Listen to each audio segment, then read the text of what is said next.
I'm in Vermont, and I've been Lily's mom since she was 3. She entered my life with big, quiet eyes that seemed to take in everything. She didn't talk much at first, just watched, as if still deciding if the world was safe. The first time she called me Mom, I cried alone in the car after preschool drop-off.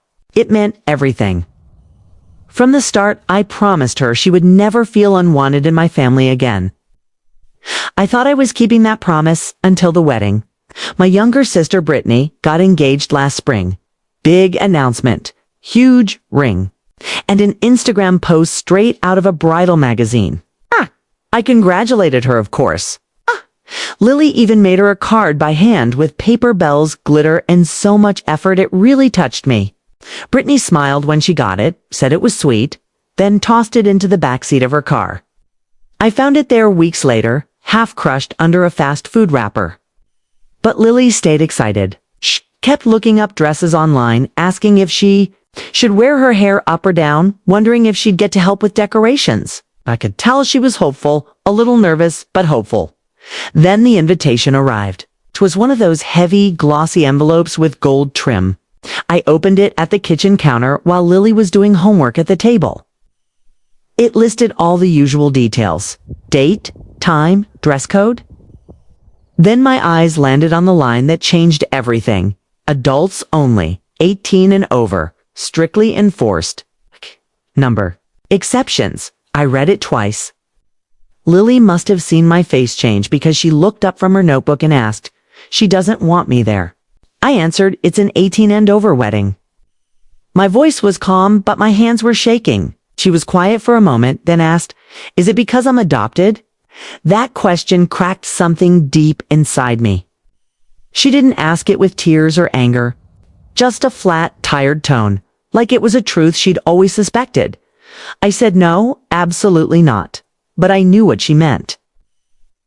I knew exactly what she meant. That wasn't the first time Lily had been made to feel like an outsider. It wasn't always. Obvious it didn't involve yelling or cruel words. It came in subtler ways, like when my mom would call Lily Charlotte's girl instead of using her name. Or when Brittany would say, "Your daughter," as if Lily were some neighbor's kid just tagging along, not her niece. I kept hoping it was unintentional, that maybe they were still getting used to it, that if I explained enough times, smiled enough, stayed patient enough, they'd come around. But the signs kept adding up. Like the time we arrived at a family dinner and Lily offered to help in the kitchen. No one acknowledged her, not a single word. She ended up standing near the sink, holding a plate of vegetables, unsure what to do. Or when we went to Easter at my parents' house and every grandchild had a personalized basket with their name on it, except for Lily. Hers just said, "Happy Spring," in generic font. She didn't say anything, just held it and smiled politely the way she always did. The first time I saw her truly disappointed was when she drew a picture of our family me. Her and my husband Ericand gave it to my mom. It was a sweet sketch with bright colors and little hearts. My mom said, "Thank you," placed it on the table, and that was that. Later that day, Lily asked why it wasn't on the fridge like her cousin's drawings. I didn't have an answer. I wanted to believe. They just didn't realize how they were making her feel. But over time, I realized that wasn't true. When Lily was 6, she told my dad she wanted to be an artist. He chuckled and said, "You'll need to think about something more practical."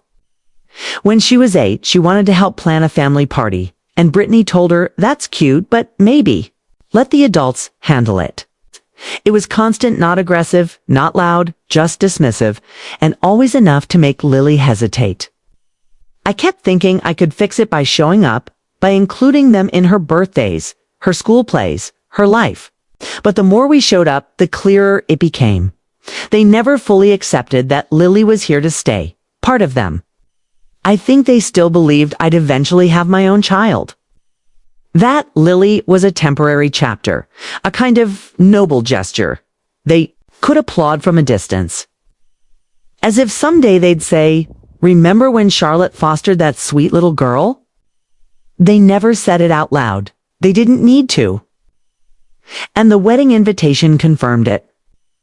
It wasn't just a formality. It was a line in the sand, a message. She's not really part of us, not where it matters. I didn't respond to the invitation. I didn't call Brittany or try to argue my case. I just went online and clicked, not attending. No explanation, just no. The next day, my phone lit up with a message from her. Hey, just saw your RSVP. Is everything okay? Then another. If this is about the age thing, I hope you understand. We're being super consistent with everyone. Nothing personal, right? Nothing personal. Except it was. Lily wasn't some distant cousin. She wasn't a coworker's kid or someone's +1. She was Brittany's niece, my daughter. She was 17, not 7. She had made a card, picked out a dress, asked about hairstyles. She wanted to be part of it. And now all of that was being dismissed as a technicality. I didn't reply. A few hours later, my younger sister Melissa messaged me. Tessa said, "You're not coming. What's going on?" Then my mother called. She never calls unless something is wrong, so I picked up with a sinking feeling. "Charlotte," she said, "I heard you're not going to the wedding. Is this really about the age limit?" I said, "Lily wasn't invited. I'm not going without her. It's almost 18. There was a pause. Thing my mom said, "It's not like she's a little kid, she's family." I waited. She didn't add anything else, no apology, no acknowledgement of how Lily might feel. "Don't punish your sister over this," she added. "It's one night." I didn't argue. I just said, "We're not going," and I hung up. That should have been the end of it, but it wasn't. The group chat started buzzing. First it was Melissa. "Can't believe you're making such a big deal over one rule. You always have to cause drama." Then Brittany. "This isn't about Lily. You're making it about her." And finally, my mom with a long paragraph about forgiveness and family unity and how hard it is to be in the middle. Meanwhile, Lily deleted the dress photos from her phone. She didn't cry. She just quietly erased the pictures like they no longer mattered. Like she had expected this all along. And that more than the wedding, more than the texts, is what hurt.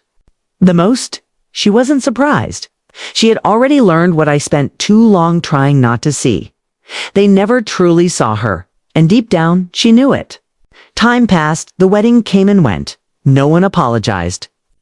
No one brought it up again. It was like they expected everything to go back to normal. Like Lily's exclusion was a minor hiccup, not a deep wound. Then December rolled around. Every year, I hosted Christmas. That had always been the tradition. Cooked, I cleaned, I bought extra folding chairs and pulled out the big table leaf from the garage. I did it all, even when I was tired, even when I didn't feel like celebrating. Not this time. I didn't send invitations, didn't start the group chat, I didn't plan anything. When my husband Eric asked, should I go ahead and order the chairs, I just shook my head. "No extra seats this year," I said. He didn't ask questions. Lily didn't either. They both understood, but the silence. That's what got to them. Around mid-December, the messages started rolling in. "Melissa, hey, are we still doing Christmas Eve dinner at your place? Let me know what I should bring. Brittany. Of course, we'll be 5 again. Let me know if Lily wants anything special this year. If she's even going to be there this time." That one almost got me. If she's even going to be there this time, as if Lily had chosen to miss the wedding. As if her absence had been some dramatic teenage tantrum instead of a deliberate exclusion. I didn't reply. Not to that, not to any of it. For the first time in years, I didn't scrub the floors or decorate the mantle or stock up on wine. I didn't pretend, I didn't perform. And when they didn't hear back, they started calling. First it was my mom. I let it ring. Then Melissa, then Brittany. Eventually my dad left a voicemail. "Charlotte, we just want to know what's going on. Mother's upset. It's not too late to do the right thing." It's the right thing? As if the right thing was welcoming people who had excluded my daughter. As if feeding them dinner would erase the pain they never acknowledged. So no, we didn't host anyone that Christmas. Instead, we made lasagna in our pajamas. Lily baked. Sugar cookies in strange little shapes that barely held together. We watched movies, we laughed, we opened presents early. No one walked on eggshells. No one translated passive-aggressive comments. No one fell silent when Lily entered the room. It was quiet, peaceful, whole. And that's when I realized something. All these years, I had mistaken tradition for love. I had confused obligation with connection. I thought that hosting meant I mattered. That being the one who held everything together made me part of something. But that Christmas, without the noise and the pretending and the weight of forced togetherness, I saw it clearly. Peace isn't quiet because nothing is wrong. It's quiet because nothing's being ignored. It was a few days after Christmas when it happened. Lily was curled up on the couch under her favorite blanket, sketching in her notebook. She always drew when she needed to process something, people, feelings, moments that were too big for words. I was folding laundry in the same room when she paused, pencil hovering over the page. Without looking up, she asked if I wasn't adopted. Do you think they'd like me more? My hands stopped moving. The question hit like a weight I wasn't ready for. I sat down beside her. Sweetheart, I said gently, they might have pretended better, but the way they treat people who aren't like them, that was never about you. She looked at me then with those same big, serious eyes she had when I first met Hertha, kind of look that feels older than her age. A look that says she sees everything, even the things no one wants to admit. I don't think I want them to like me anymore, she said. It wasn't bitter, it wasn't angry. It was calm, final, like a choice she had made to protect her heart. And that was the moment I stopped waiting for an apology. I had spent so long trying to keep the peace, making excuses, hoping they would come around if I just stayed kind, stayed patient, stayed small. But my daughter wasn't small. She was strong. She was clear. And if she had the courage to draw a boundary, then I would have the courage to hold it. A few days later, my father called again. I didn't answer. He texted instead. Your mother isn't sleeping. She feels like she's lost you. We know we messed up, but that doesn't justify shutting everyone out. That's not who you are. I stared at that message for a long time. That's not who you are. For a while, I used to wonder the same. I used to question whether I was being too harsh, too sensitive, too cold. But I think this is who I am. I'm someone who finally understands what she will and won't tolerate. Someone who knows that keeping peace at the expense of her child's dignity isn't love. It's fear dressed up as loyalty. And I'm done being afraid. Then came the final blow. It was a voice message from Brittany. It's one of those carefully measured recordings where every sentence was wrapped in sugar but carried a blade underneath. I just think it's sad, Charlotte. You always made such a big deal about how much you love Lily, but now it feels like you're using her as a shield. Like any time someone doesn't treat her like royalty, you cut them out. That's not healthy. That's not parenting. That's obsession. I didn't listen to the rest. I deleted the message and blocked her number. Because if loving Lily fiercely, completely, without apology is considered an obsession, then so be it. Yes, I am obsessed. I am obsessed with showing my daughter that she deserves to be included, that she never has to earn love by being quiet, or polite or easy to ignore, that she should never mistake tolerance for acceptance. I'm obsessed with protecting the one person who needed me the most. The one who never got the benefit of the doubt. The one who had to prove she belonged in a family that claimed to love her, but never showed her how. And no, I don't regret it. I regret the years I stayed silent. The holidays I invited people who treated her like a guest in her own home. The birthdays where she smiled while others barely looked at her. The thank you she said to people who didn't bother learning her. Favorite color, her hobbies, her laugh. I regret every time I tried to keep the peace instead of standing up for her. But not anymore. Lily doesn't ask for much. She never has. But what she needs, what she's always needed, is a mother who chooses her every time. And that's exactly who I am. I'm not the keeper of family traditions, not the peace negotiator, the event planner, the one who smooths things over so no one feels uncomfortable. I'm Lily's mom, and if that means closing the door on people who can't see her worth, then I will close it gently, quietly, but for good. Because this isn't about revenge, it's about love. Love that doesn't shrink. Love that doesn't apologize for existing. Love that says, you matter, and I will never let anyone make you feel otherwise. The new year came quietly. No countdown.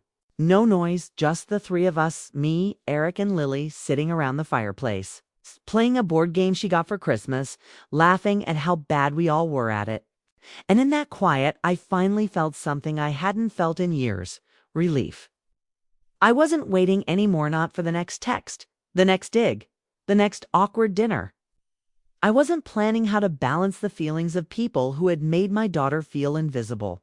I was simply living with my family, my real family. Looking back, there were so many moments when I could have spoken up louder, sooner. But healing doesn't always come with a grand speech. Sometimes it comes with one small change, like saying no, like not setting out extra chairs, like letting the silence speak for itself. And when I think about Lily's question, do you think they'd like me more if I wasn't adopted? I still feel the weight of it. But I'm proud of her answer. I don't think I want them to like me anymore, because that wasn't bitterness. That was clarity. That was her learning the most important lesson I could teach her: that love isn't supposed to hurt. That it doesn't ask you to earn your place. That it doesn't disappear when you make people uncomfortable by simply existing. So, if you're listening to this and you've been there, if you've ever had to choose between peace and pretending, it's okay to choose peace. It's okay to stop explaining. It's okay to stop hoping they'll change. And it's okay to protect your child, your heart, your peace, even if that means disappointing everyone else. Because the truth is, love that asks you to shrink isn't love at all. If this story moved you, share it with someone who needs to hear it. And if you've ever stood your ground for someone you love, tell us in the comments. We'd love to hear your story. Like, comment, and subscribe. And remember, sometimes silence is the loudest, most powerful truth you can give.